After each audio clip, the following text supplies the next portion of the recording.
Did you ever have one of those days where you're getting ready for bed and you realize that you've forgotten something, but you just can't quite remember what it was that you forgot?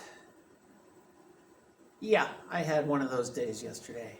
Hi, I'm Dr. Andrew Kerr, and I'm the manager of the Dale Etheridge Planetarium at the College of Southern Nevada on the North Las Vegas campus. Welcome to the now February 10th edition of the Las Vegas Weekly Night Sky. In these videos, we want to let you know a little bit more about what you can go outside and look for in the nighttime sky this week. Now that we are in mid-February, Orion has made its way to the southern sky around 7 p.m.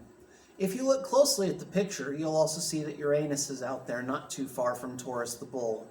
You won't see it with just your eyes, but binoculars can pick it up with decent seeing.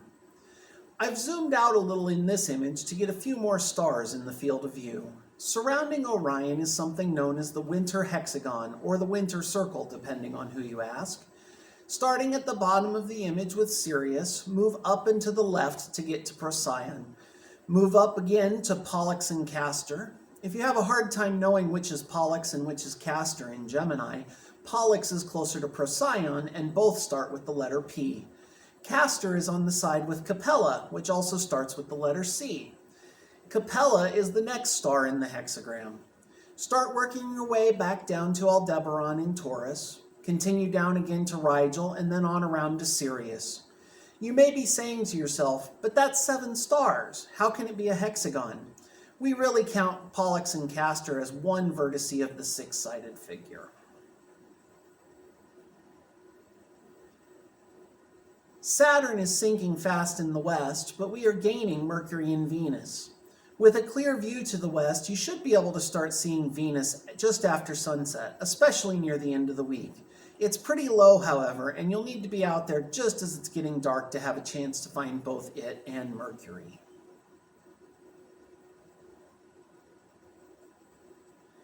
Leo is now up in the east by 7 p.m. Look for the backwards question mark in the sky, which is the lion's head and mane. Regulus is the bright star at the base of that backwards question mark. The 3 stars that make up the haunches of the lion are visible as well, and the whole constellation is actually not too hard to see and visualize as it gets higher in the sky.